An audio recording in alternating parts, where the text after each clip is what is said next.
Okay, hi there. What I want to talk to you today is just about how I run a flipped classroom. So what we're looking at here is a situation where a flipped classroom is one that looks a bit like this. Now, when I started this, I had a situation where my classes would run pretty much like this. We'd do some sort of warm up. I'd have some instruction, then they'd do some practice. So it might be some sort of group work, or it might be just work questions off the board, some problem solving.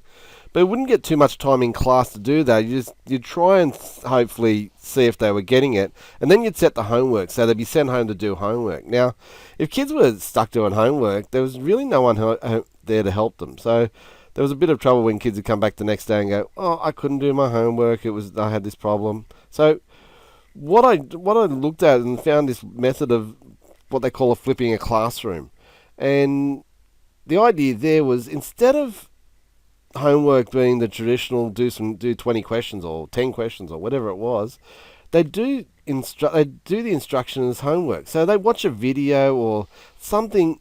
They do something that it would allow them to get that instruction before they come to class. Now, when they do come to class now, the main thing they do is they practice problems. They're working in class the whole time. So there might be group work, there might be problem solving activities, there might be a PBL project. There's different things that go on in the classroom, but pretty much the whole time they're in class, they're working. There's not much instruction. I do still need to get up on the board. I still need to be able to talk to kids about things and go through and make sure they got the right ideas and clarify any problems they do have, and that sometimes that takes up some instruction on board. But most of the time, the kids are just working in class, and that leads me as well to be able to go, well, that allows me to do more assessment for as learning activities as well, and get a better feel for where they're at in terms of the content of the course. So I've been doing this for 3.5 years now. I started at the beginning of 2012. And I started with just the 2 unit extension 1, extension 2, because that's where I had all my information, most of the stuff I was using, and it seemed a bit better to do that with the seniors. But now we're moving into the 7 to 10, so I've got them for all year groups. And especially with the PBL, it's very handy to have instruction there for them. They don't have to be in class for, because they're doing their projects. A lot of the information coming from outside, and with the implementation of iPads for 7 and 9, the plan is to have more flipped classes in these types of year groups, because the technology is there for them to do it nice and easily. How do I go about it? Well, I most of the time I've already got the notes, so it wasn't like I was creating anything really new. I was just putting them into a video form and then uploading to YouTube, because YouTube allows you to the students to watch it. It's easily accessible. It's free, so it's not costing me anything to do that. I've just got to create an account, and if you've got a Google account, you can get on and create a YouTube channel. And there's our one we use at school, St Paul's 2012 channel. Um, as well, we can use other programs and other apps and things like that to do that. I use Edmodo, communicate with students to tell them there's videos there or where to go. Blendspace. Another nice one is called Edpuzzle, which allows me to put videos up and check kids' progress in it. And so here's an example here where one of the kids has gone through, watched a video. I can see where they've watched the video, and I can see where they've gone and watched it more than once. So they've gone back, and that's one of the advantages of having a flipped classroom and having the instruction like that. So why do it? Well, if you had a look at the last video, the kids can move at their own pace. So you saw that quite clearly. If they're not sure about something, they can go back. Sometimes they're in class, they don't really want to go, oh wait, I didn't get that. So it allows students to move at their own pace. They can go back and review it as many times as they need. So it's not a problem there. It makes class a lot more student centered, because they're doing a lot of the work in class.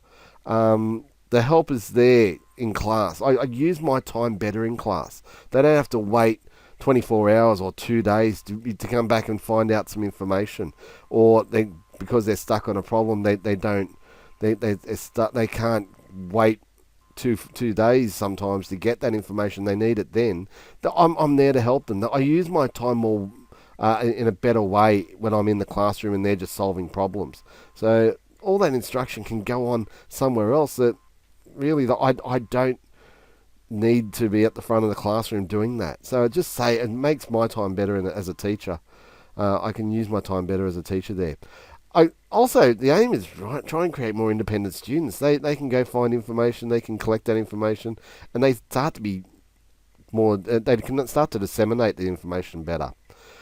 Does it work? Well, I've been doing it for 3.5 years. I wouldn't keep going if I didn't feel it worked.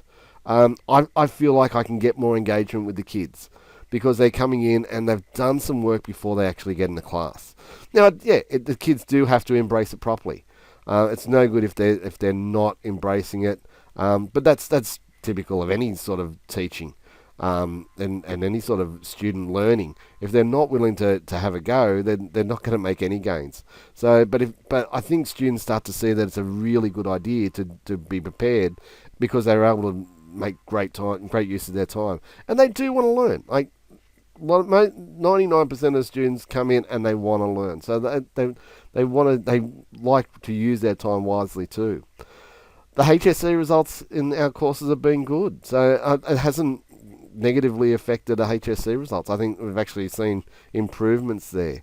As you can see, this is just an example, and actually the views I've got now. So as of yesterday, so in July of 2015, I'm almost up to 60,000 views. So in 3.5 years, there's been 60,000 views of the videos, and I've got nearly 600, just under 600 videos on YouTube there. So it does show that students are watching it, not just my students, but lots of different students are watching it. And so that's the advantage. Like you put it out there, you share the knowledge. Does it work? Well, the evidence is still thin as well. We're still waiting for more studies. There are studies being done, but as I said, this is not something that's been around for a long time. The technology hasn't been around for a long time to do this. So the evidence is still thin, but there's lots of great anecdotal evidence from people saying, yeah, they're really pleased with how their students are going, what their students are doing. To the point where whole schools have flipped in the US. So every student in every class has a flipped classroom. And they're reporting that they've got improved results, the engagement's better. So it does have some really good anecdotal evidence, which hopefully it shows in our classes as well. But that's what we're seeing at the moment, and it's a growing movement. It's not something that's like fly by night.